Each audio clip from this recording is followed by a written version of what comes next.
ليلة الثلاثاء، ضواحي مدينة الرياض. تابعت كاميراتنا إحدى المداهمات لمهربي المخدرات. تواجه المملكة العربية السعودية سيلا جارفا من عمليات التهريب، يقابله عزم السلطات على وقف هذا السيل. طيب وجهك هنا. اعتقل ما يقارب 120 ألف شخص في السنوات الثلاث الماضية بتهم تتعلق بالمخدرات. صادر رجال الأمن بالتعاون مع الجمارك كميات قياسية من الحشيش، واحدة من أكبر عمليات تهريب الحشيش في العالم تم ضبطها في المملكة. لكن المنشطات الممنوعة هي المشكلة الرئيسية، تفوق كمية الحبوب الموجودة هنا أي مكان آخر في العالم. التهريب بازدياد كل سنة أكثر من السنة اللي قبلها. حسيت انه يعني صدمة انه هالكميات الكبيرة تدخل يعني الأراضي السعودية. أصبحت المملكة عضوا فاعلا في الحرب العالمية على المخدرات. في هذا الفيلم سنسرد كيفية إدارة المملكة هذه الحرب. احنا خلينا نمشي مع الدولة يخففون عليك الدولة، وعود دولة وعود دولة. هذه المرة الأولى التي يتم فيها تصوير رجال مكافحة المخدرات وحرس الحدود والجمارك في عين الحدث لنقل الصورة من على أرض الواقع، فكل ما تشاهدونه في هذا الفيلم حقيقي.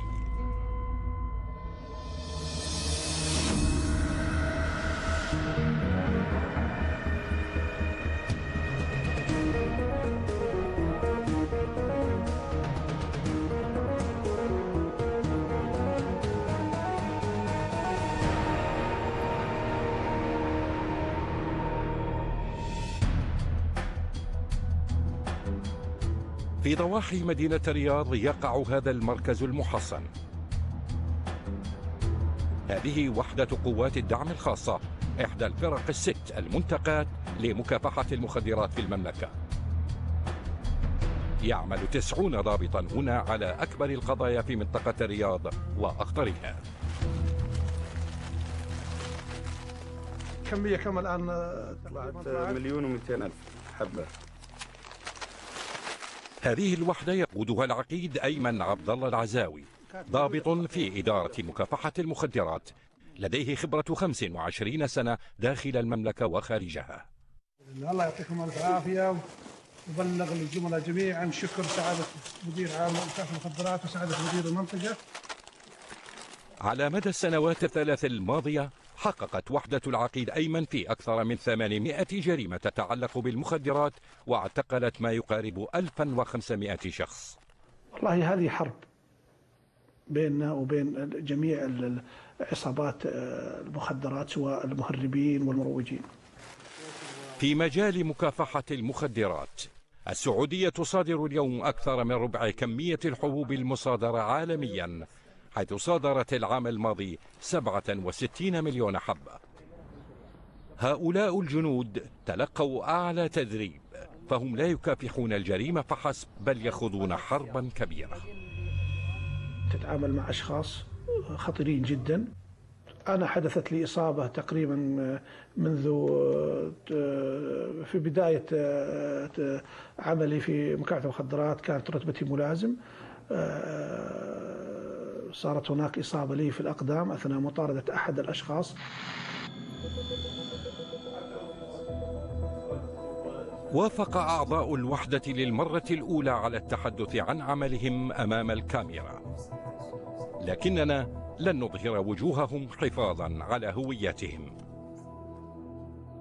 عملنا نعتبر إن شاء الله جهاد، لأن احنا نكافح مخدرات، وتعرف المسلمين مستهدفين بالحاجة دي، وخاصة الشعب السعودي.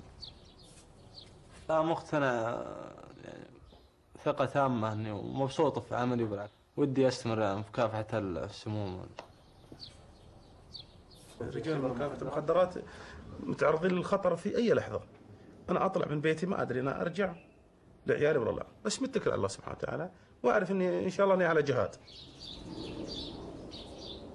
تلقى العقيد أيمن للتو بلاغا من متعاون. البلاغ من مهرب للحبوب الممنوعة فيما يبدو عملية من الحجم الكبير. أبلغهم برقم هاتف النقال واسم شخص ما. قادتهم المعلومات إلى عنوان في جنوب الرياض. هذا قيد، هذا قيد للرجل وهذه لليدين.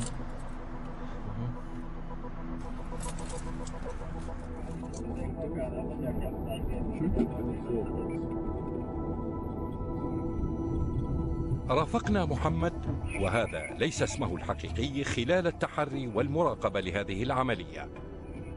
خبرته كضابط مخدرات تقارب 30 عاما. انبسط أنا لما بمسك شخص مروج أو عنده حيازة، بعمل شيء عن إني أحمي عيال الناس، عيال الوطن بس. محمد ضابط في فريق يضم 12 ضابطا يؤدون مهمتهم باللباس المدني، يتناوبون على المراقبة على مدار الساعة. قريبين هنا على البيت، البيت على اليمين.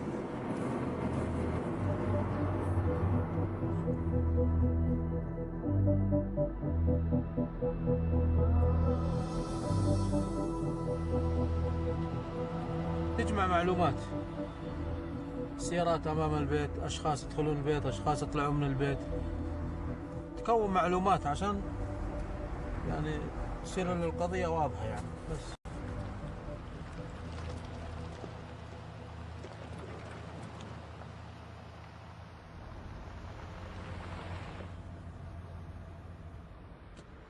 الموقع آمن يا شباب. يتمركز أفراد آخرون من فريق محمد على سطح منزل قريب لمراقبة المشتبه به. صار عندكم؟ ها؟ لا.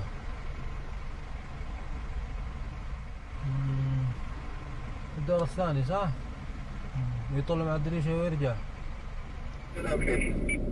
يأمل محمد وزملائه أن يحصلوا بمرور الزمن على أدلة لإلقاء القبض ليس على المزود فحسب، بل على الشبكة بأكملها التي تزود شوارع الرياض بالمخدرات.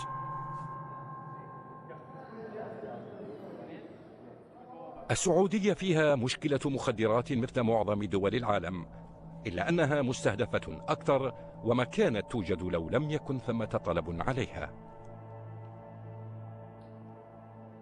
يلقى القبض يوميا على عشرات السعوديين والأجانب في جرائم تتعلق بالمخدرات. يمكن معرفة هول المشكلة بزيارة أحد سجون المخدرات. ألقي القبض على هذا الرجل وبحوزته منشطات ممنوعة. هذه مصيبة يعني، إن شاء الله أنها شيء مروع يعني. ضياع عيالي ووظيفتي وبيتي. لا ما حبيت أروج، أنا حبيت يعني كنت أنا أستخدم. في السابق كان سائقو الشاحنات هم فقط من يتعاطون الحبوب الممنوعة ليبقوا مستيقظين أثناء القيادة، والآن انضم بعض الطلاب إليهم في استخدامها في فترة الامتحانات، وكذلك من يريد الانتعاش السريع. ويكمن الخطر الحقيقي في أن من يتعاطى هذه الحبوب يصبح مدمنا عليها حتى تقضي عليه. ندمي ما له حدود يعني، ندمان لأقصى الحدود يعني. تعبان نفسيا، متضايق يعني، لو طول القائم يمكن أبكي أنا يعني من جد يعني. شيء مو بسيط. وأكذب على نفسي أن أنا في قمة السعادة، بالعكس أنا في وضع أسوأ الأسوأ.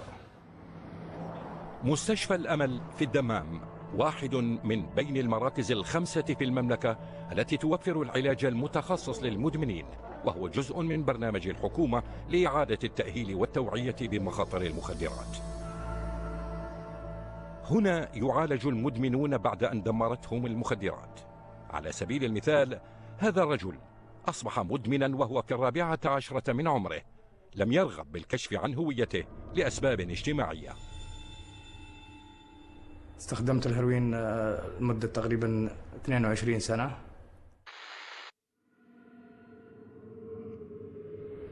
خلاني أسرق، خلاني أكذب.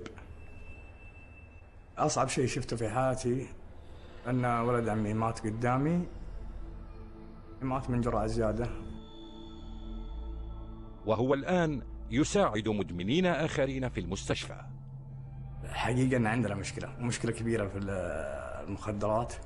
حكومتنا يعني منتبهة لمشكلة المخدرات وجالسة بتواجهها الحين مواجهة عنيفة. أهداف المكافحة لا تقف عند القبض على المروجين فقط، بل بالدرجة الأولى إلى منع دخول المخدرات إلى المملكة.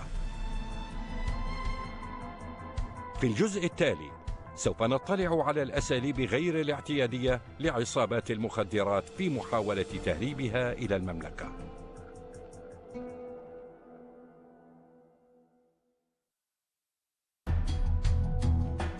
حدود السعودية شاسعة، تمتد برا وبحرا على مدى 8000 كيلومتر، وتواجه كل منطقة حدودية تهديدات خاصة بطبيعتها.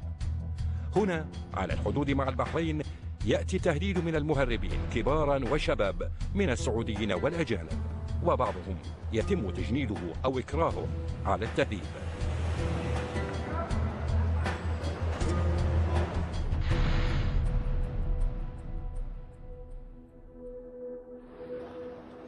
عصر يوم الأربعاء، وقد تلقت مصلحة الجمارك بلاغا عن محاولة تهريب من المديرية العامة لمكافحة المخدرات. أوقفوا رجلا في 22 من عمره وهو في طريقه ليبدأ العمل في الرياض. أوقف وهو يحاول تهريب ما يقرب من كيلوغرام من الهيروين. يدعي أنه أرغم في باكستان على ابتلاع عبوات من المادة المخدرة تحت تهديد السلاح. 2 men are 1 gun and 1 pistol. They tell me that capsule eat. I asked him what is in this. They tortured me and said just eat. And they said if you told anyone, I kill your cousin and your parents. اصطحب إلى المستشفى حيث كشف الفحص الإشعاعي أن في معدته 100 كبسولة من الهيروين الصافي. Are you scared about what will happen now? My parents are very poor, sir. They don't know me.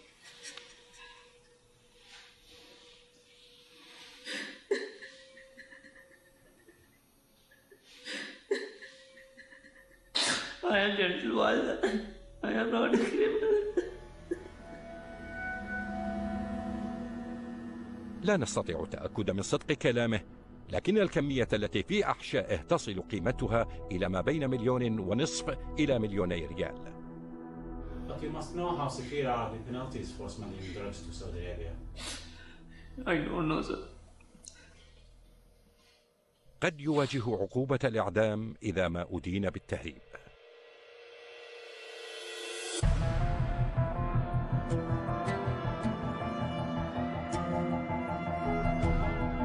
الكميات التي يهربها الأفراد صغيرة مقارنة بالكميات التي تهربها عصابات المخدرات.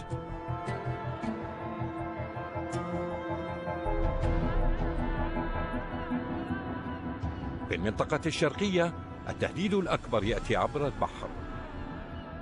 هنا بين سفن الشحن والحاويات في ميناء الدمام تم ضبط زورقي صيد في وقت سابق من هذه السنة، كانا يحملان أكثر من طن من الحشيش.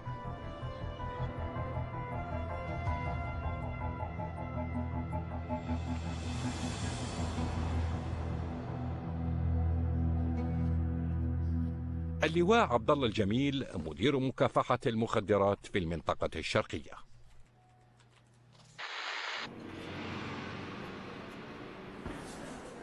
يواجه هو ورجاله تحديا كبيرا، فأغلب حدود المنطقة حدود ساحلية، وهي حدود مشتركة مع 6 دول مختلفة.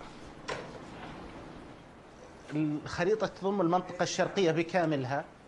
حدود المنطقة الشرقية مع الدول المجاورة تقريبا 2500 كيلو. هذه فيه هنا فيه جزر هنا تستخدم للتهريب.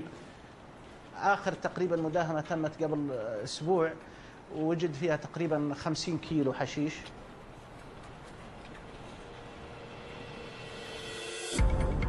كثير من المداهمات التي تتم في المملكة يجري التخطيط لها في المديرية العامة لمكافحة المخدرات هنا في الرياض. تعد هذه الإدارة القلب النابض لحرب المملكة ضد المخدرات.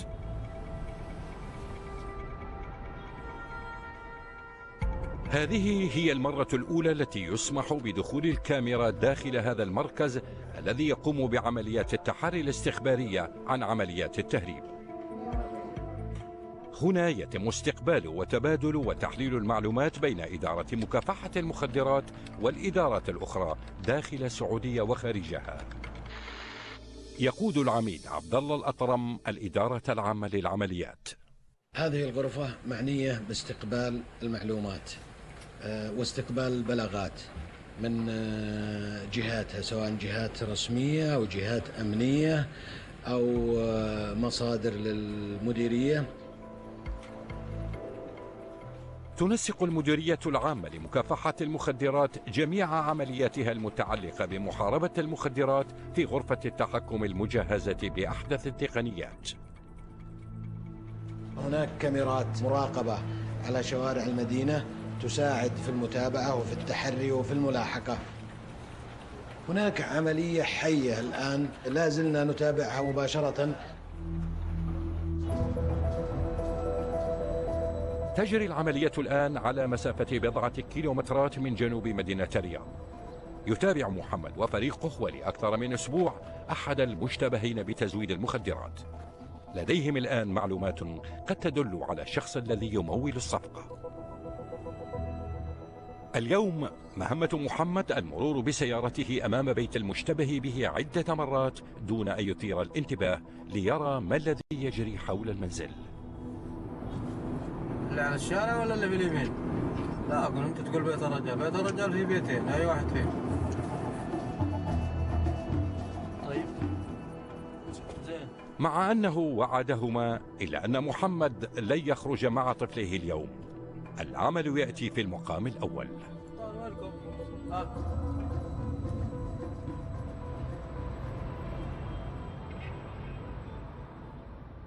حتى أولادنا تعودوا الآن لما بيدق التليفون عمل إيه عمل خلاص. وفجأة يرى محمد المشتبه به مغادرا. تعقب مشتبه به بدون لفت النظر ليس أمرا سهلا. 4 سيارات أخرى لفريق مكافحة المخدرات تشارك في عملية التعقب. يحافظ محمد على مسافة 100 متر بينه وبين سيارة المشتبه به.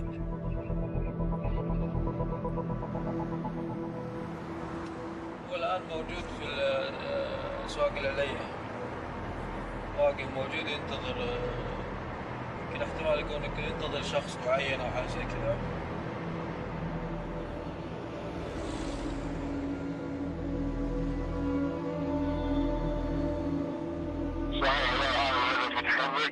الآن وقف عند محل تجاري، وقف عند محل تجاري.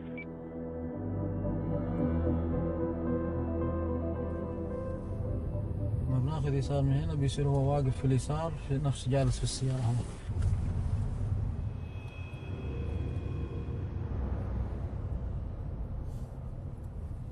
واحد نازل وواحد جالس. منه وقف يتطلب هذا النوع من العمليات صبرا وأسابيع من العمل الشاق، وليس ثمة ما يضمن النجاح.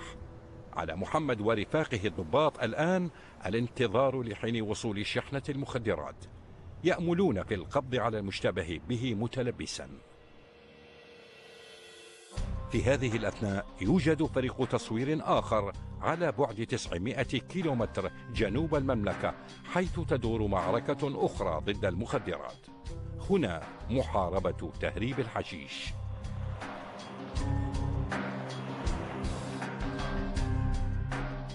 هذا هو الجزء الغربي من الحدود مع اليمن.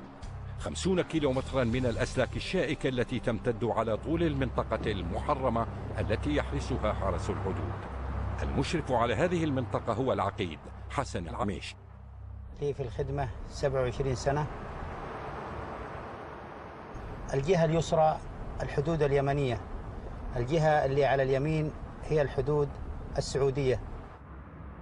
السياج الذي بني قبل 3 سنوات والذي يبلغ ارتفاع بعض أجزائه 4 أمتار أثبت فعاليته في الحد من عدد المتسللين الذين يعبرون الحدود مهربين ومتسللين غير شرعيين على حد سواء.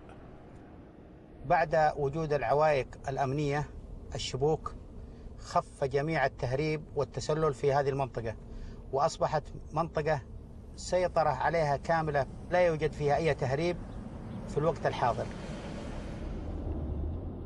لكن الأمر يصبح مختلفا بمجرد انتهاء منطقة السياج. يبلغ طول الحدود أكثر من 1500 كيلومتر، لذا لا يتمكن حرس الحدود من إيقاف كامل محاولة التسلل. يقود هذه المنطقة من الحدود العقيد ركن معيض الجبعان. الجبال هذه يتوافد فيها أغلب الأيام ما بين 500 إلى 1000 شخص، وأحيانا يصلون إلى 2000 شخص يحاولون العبور أو التسلل للأراضي السعودية. ولم نحتج لوقت طويل للتثبت من ذلك. وصلت هذه الحافلة بعد دقائق. بعض المتسللين يعبرون الحدود بطرق غير شرعية بحثا عن العمل، وبعضهم يهربون المخدرات.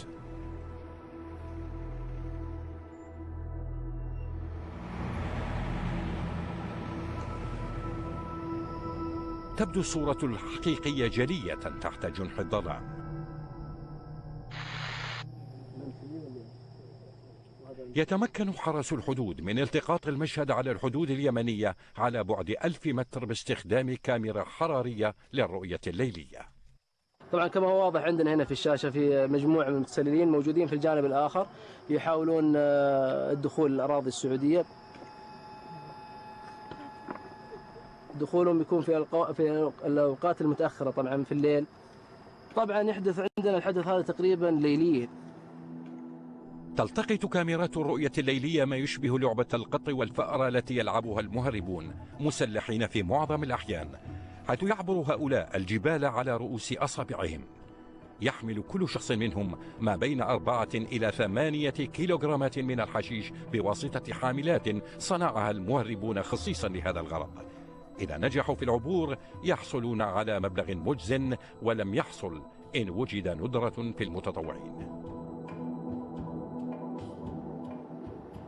عادة مهربين الحشيش يكون عددهم من بين من 6 إلى 7 في الرينج، يعني في الرينج هذا.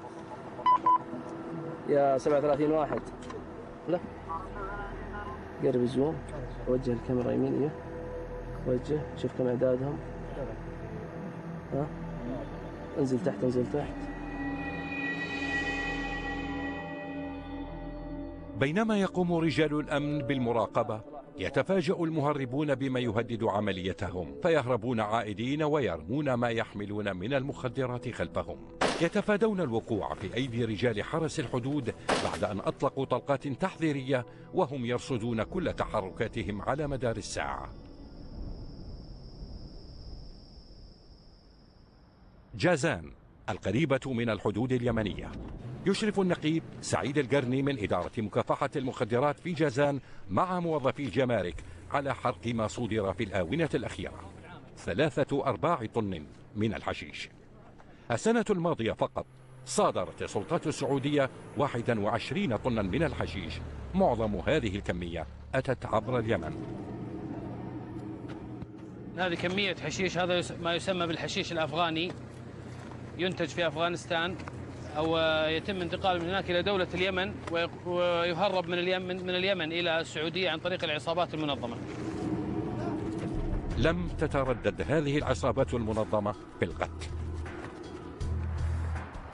يعرض الضباط الذين يعملون في مكافحة المخدرات هنا وفي جميع أنحاء المملكة حياتهم للخطر. بعد قليل نعود لمتابعة العملية في الرياض، فالتحري الذي يقوم به محمد يصل مرحلة مهمة.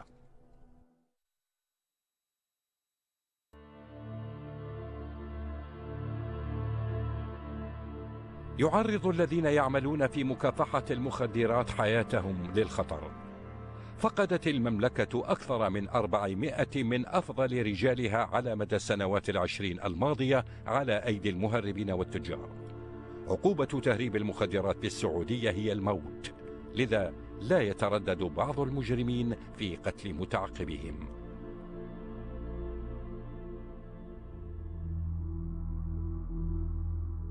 مضى على الرصد الذي يقوم به محمد وفريقه 3 أسابيع. يستعدون ليلة للتحرك دون تردد، ولم يتركوا أي ثغرة.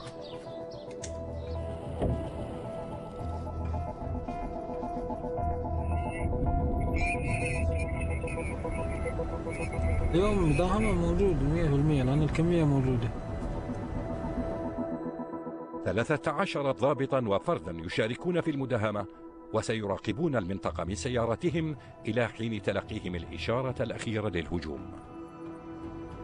ما يخاف من الله سبحانه وتعالى. الرجل العسكري رجل الأمن ما يخاف.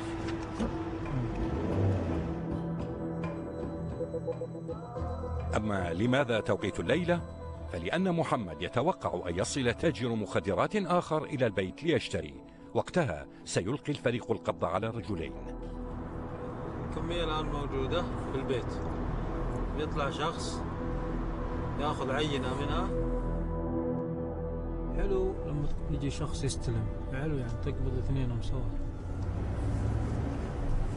عشان فيها أموال برضه. لما يجي شخص يبغى ياخذ يجيب مبلغ كبير معه.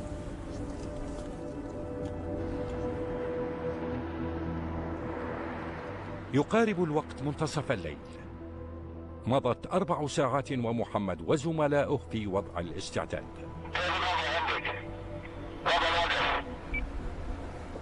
ألغى قائد الفرقة المداهمة لأن المشتري لم يأتي. يزهقني هذا صميم العمل كذا، ما تقدر كيف تزهق يعني؟ ما بنزهق. سيحاولون مجددا في يوم آخر. المعركة ضد المخدرات مستمرة في منطقة أخرى من المملكة. منفذ الحديث على الحدود مع الأردن يعد نقطة العبور الأكثر ازدحاما في الشرق الأوسط. تعبر يوميا أكثر من 4000 شاحنة و2000 سيارة من هذا المنفذ. وتعبر منه أيضا أكثر المخدرات التي ينتهي بها الأمر في مدينة الرياض وباقي المدن السعودية الكبرى، كمثيلاتها من المناطق الحدودية الأخرى للمملكة. تواجه الحديث تحديات خاصة بها في محاولات تهريب المخدرات. هذا هو زايد الزايد. بدأ العمل في منفذ الحديث قبل ما يقارب 20 عاما. عمل كموظف جمارك متدرب، اليوم هو المسؤول. هذه المنطقة منطقة السيارات المصادرة اللي مضبوط فيها المخدرات. السيارات الموجودة هنا حقيقة تزيد عن 550 سيارة. عندنا باصات، عندنا سيارات صغيرة، عندنا برادات، عندنا شاحنة، جميع أنواع السيارات موجودة هنا. ناقلة سيارات، هذه ناقلة سيارات. صادر زايد ورجاله أعدادا كبيرة من سيارات التهريب حتى قارب المكان على الامتلاء. ليست العبرة في عدد الذين يحاولون إدخال المخدرات، بل في عدد من نجحت السلطات بالإمساك بهم. ما نقدر نقول أن نضبط جميع المهربين، لكن احنا نتأمل أنه نضبط أغلب المهربين أنهم يضبطون. ولا يمكن وصف محاولات مروجي المخدرات بأقل من أنها أساليب عبقرية. بسبب ضخامة كميات المخدرات المهربة من هنا، أقام زايد وزملائه معرضا في منفذ الحديثة، ويقوم اليوم بجولة مع مجموعة من موظفي الجمارك المتدربين في المعرض. هذا المصانع لما يتعاونون مع المهرب هذه مشكلة كبيرة طبعا. هو المصنع متعاون طبعا معهم ومسوي زي ما انتم شايفين مخبأ بداخل مسكر كذا ومهربين فيه. كل الموجودات المصادرة في هذا المعرض استخدمت في عمليات تهريب المخدرات. لو بالعين بس تشوفها تحس انها سيراميك عادي. صحيح ابدا، وكانت بالشكل هذا مسكره ذا وما تبان، يعني ما تبان نهائيا، ما تبان. هذا واحد جايب مصحف، جايبه بالشكل هذا، جايبه معه شايله انه مصحف ومرتب وجايبه هديه. فالموظف شك فيه فشال المصحف، فتح شوي تحت المصحف الى هنا فيه 20,000 حبه مخبيهن تحت المصحف. طبعا الموظف شك فيه يعني فحصل برتقال، حصل برتقال مجوف، شايفين بالشكل هذا مجوفينه، كان معه 48,500 حبه. لكل من يريد أن يصبح موظفا في الجمارك ثمة رسالة واحدة: أبقي جميع حواسك مفتوحة. حقيقة لما تشوف الأشياء هذه أنك ما تثق بأي إرسالية تجي، لابد من التأكد منها. ونعود إلى مقر المديرية العامة لمكافحة المخدرات في مدينة الرياض. تلقت المديرية معلومات تفيد بأن شحنة كبيرة من المخدرات قد تكون في طريقها إلى منفذ الحديثة.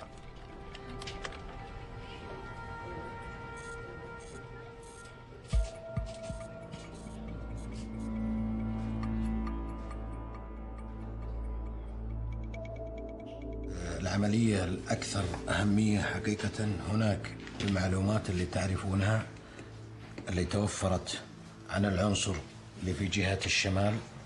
هذا الرجل طبعا يخطط إلى تهريب كمية عبر منفذ الحديثة من خارج المملكة.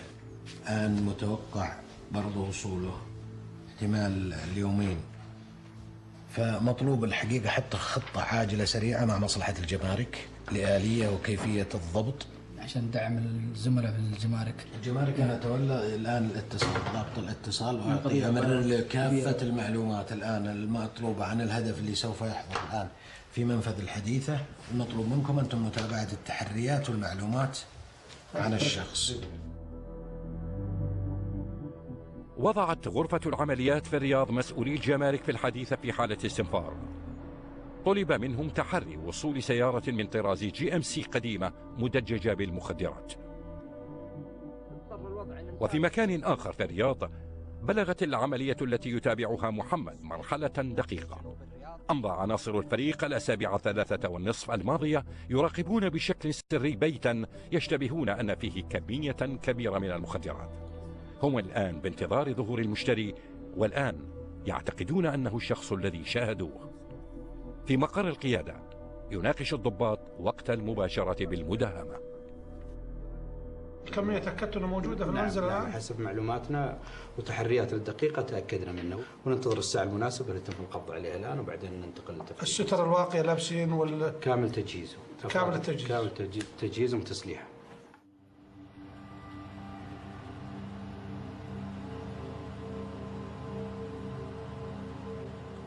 موت أولا تحتسب لله سبحانه وتعالى وانقى بكل شيء وما يهمك شيء.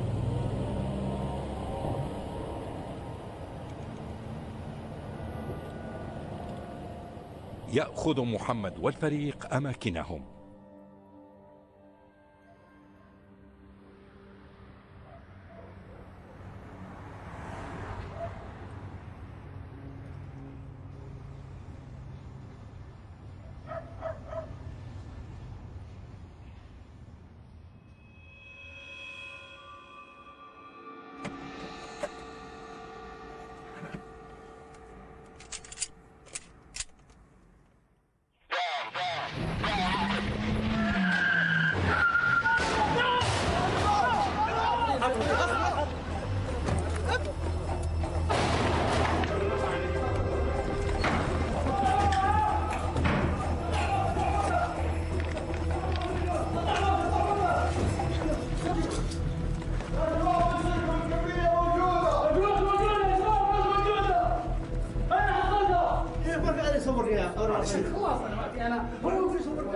اجيبه.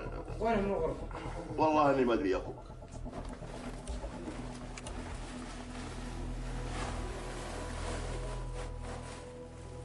قبض الضباط على التاجر والمشتري وهما يزنان ويعبئان 270 ألفا من حبوب المخدرات.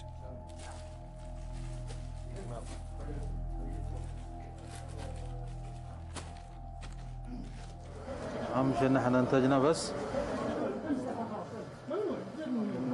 أكيد إني مبسوط. نعم مبسوط. لم تنتهي القصة هنا، بل هي أبعد من ذلك. ثمة هدف آخر بانتظارهم. ننتظر بس تجمع الشباب ثم نداهم الشقة السوري. السوري هو اللي جايب الكمية.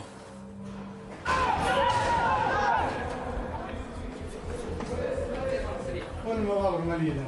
ايش هو؟ المبالغ المالية. وين الفلوس اللي كنت تستلمها؟ اخلص بفتش البيت، اختصر طلعها، يلا. في شيء؟ في مبلغ هنا ولا ما في؟ نادي سليم خليه يجي. ولا يجي. اي في خزنة خليه يجي. في خزنة؟ اي موجود مفتاحها، خلي الرقم سري بس. كم المبلغ اللي فيها يا سليم؟ فيها اللهم صل على سيدنا مليون؟ مليون و200. حقت مين المليون و200 لحظة؟ حقت مين؟ هذه حقتي. طيب حقتك انت؟ وش تشتغل؟ انا جبتها من سوريا عشان بدي افتح. ليش ما حطيتها في البنك؟ لسه ما لا هذه مواد مخدرة. ها؟ كيف جبتها من سوريا؟ خلاص افتحها بس طول بالك والله جفتوني. طول بالك. خليتك تعرف. تعال استلم. انستر يا ابوي. طق بقد خمسه خلي وجهك في الجدار. تحيل. ألقي القبض على 3 مروجين وصودرت مخدرات بقيمة نحو 7 ملايين ريال وكمية كبيرة من النقود، كما صودرت 3 بنادق كبيرة. طبعا الفرحة عارمة جدا، التبريكات بين الزملاء، نحس ان قدرنا نحبط كمية لو تسربت او دخلت الى شباب هذا البلد ممكن تحدث اشياء طبعا تضر هذا الوطن. كانت ليلة ناجحة لأعضاء وحدة مكافحة المخدرات هذه. أتت أسابيع من المراقبة والانتظار الطويلة بثمارها. منفذ الحديث على الحدود مع الأردن في حال ترقب. بعد الظهر يوم الأحد رصد موظفو وحدة الإنذار السيارة المشبوهة.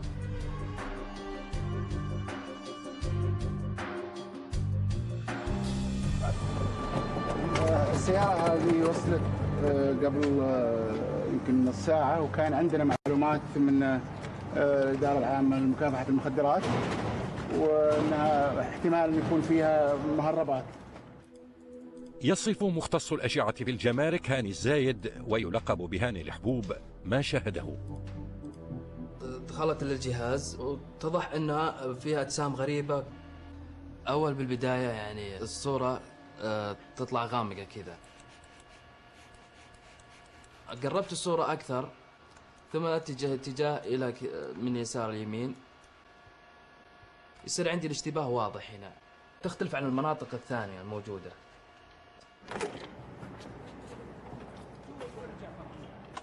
طلع كل الموجود كلها اشتباهات صحيحة، ان اجسام غريبة اللي طلعت مخدرات. حسيت انه يعني صدمة انه هالكميات الكبيرة تدخل يعني الاراضي السعودية. المخدرات كانت مدسوسة داخل الأبواب وتحت المقاعد وفي الصندوق وفي كل مكان. يصل مدير مكافحة المخدرات بالمنطقة العميد عبد الله الشمري ليرى بنفسه ما تم ضبطه. الإنجاز العظيم حقيقة، وإحنا حقيقة والله نبارك جهود الزملاء في جهودكم لا مبين. ثمة درجات من المخدرات، يعرف الأغلى ثمنا باللكسس.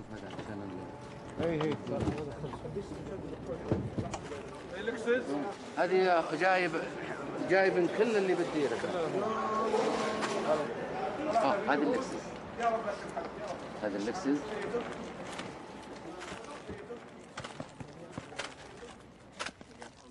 في نوعيات، عدة نوعيات. عدوا يا هذا 2000 والصغير 1000. انا عندكم 1000 انتم هنا. 2000 هذا 2000 يلا. ها؟ ايه هذا اسطنبول، هذا قديم شوي. السائق سعودي الجنسية ويبلغ من العمر 52 عاما. ألقي القبض عليه وعلى زوجته سورية. ينكر معرفة أي شيء عن المخدرات وكيف وصلت إلى السيارة.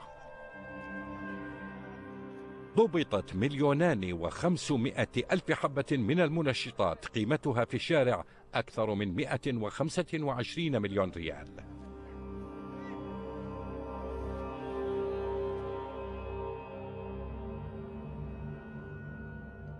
أخذ سائق كمشتبه به بتهريب المخدرات إلى مقر الإدارة، ليستجوبه العميد الشمري بمساعدة النقيب سعد السباعي من إدارة مكافحة المخدرات. إن كان متعاونا أثناء الاستجواب سيتمكن الفريق من القبض على أعضاء العصابة الباقين. هذه المعلومة بالغة الأهمية في كسب معركة الحرب على المخدرات. كم الكمية على فكرة؟ والله ما تقريبا تعبني تقدير. والله ما أعرف لها، والله العظيم قدرها لي يا حمد. والله ما أعرف لها. للسائق خياران: إما أن يبوح بمصدر المخدرات وبهوية المشتري المرتقب في المملكة، أو يواجه العواقب لوحده. الكمية الحين اللي معك 2.5 مليون، أكثر من 2.5 مليون. حلو؟ مليونين. يعني احنا 250. احنا نتكلم عن كمية كارثية بالنسبة لك. شخص هرب أخطأ، ما هو عد نهاية العالم. نبدأ بالخطوة الأولى. الخطوة الأولى إنك تعترف بخطأ. الخطوة الثانية مهم عندنا جدا، قلت لك اللي بالأردن واللي بالسعودية. فكر معي بالسالفة هذه بس. والله قال رفض التعاون بالرغم من الأدلة المتراكمة ضده. يزعم بأن شخصا ما وضع المخدرات في سيارته بينما كانت في ورشة صيانة في الأردن، وابني صار له فترة طويلة ما طلع. وأن شخصا آخر يجهل هويته قال إنه سيشتري السيارة عند جلبها إلى السعودية. الكمية كميتك؟ لا والله. المين؟ والله اللي أقول لك، والله علمك كان اللي ماخذين سيارتي من مكانها ومسوي لها مفتاح وماخذينها ومودينها وحاطين بها، والسيارة والله لها حول شهر واقف في الأردن. يعلم الضابطان أكثر بكثير مما يبديان، فهما يختفيان أثر الحمولة منذ حوالي 6 أسابيع بالتعاون مع زملائهما الأردنيين. احنا خلينا نمشي مع الدولة، يخففون عليك الدولة. وعود دولة، وعود دولة. والله انك صادق، اقسم بالله اللي ينطح الصحيح. شوف يا طويل العمر، شوف يخدمنا انت لما تنصح معنا، يخدمك انت لما تنصح معنا.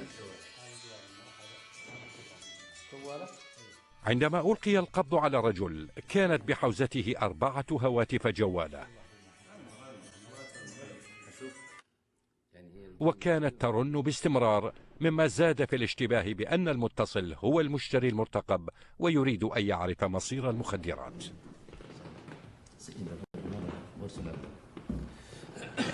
الرقم هذا انت تعرف؟ ها؟ انت تبغى تقول انا انضبطت الان؟ تبغى تبين؟ لا في شفره بينك وبين؟ لا في كود بينك وبين؟ لا اقول له انا في اتفاق بينك وبينه؟ لا يعني لو تقول له مرحبا يعني انا انضبطت، لو تقول السلام عليكم يعني انا طلعت؟ لا يعني احنا نعرف كل الكلام هذا. لا هذا ايه عندك والله العظيم اجيب مسدس حط براسي اذا نطقت كلمه ابدا احنا لا ما تخدم والله لذبح نفسي قبل تذبحني انت. طيب انما الان انت الممول وانت المهرب وانت الناقل وانت المروج. نعم. انت يعني تعرف والله شيء هذه والله. وهذه تراها جسيمه.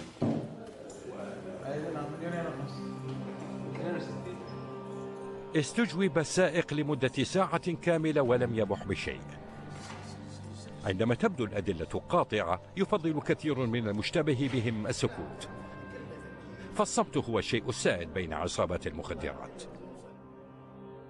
سيحال الملف الآن إلى هيئة التحقيق والادعاء العام التي ستحدد التهم.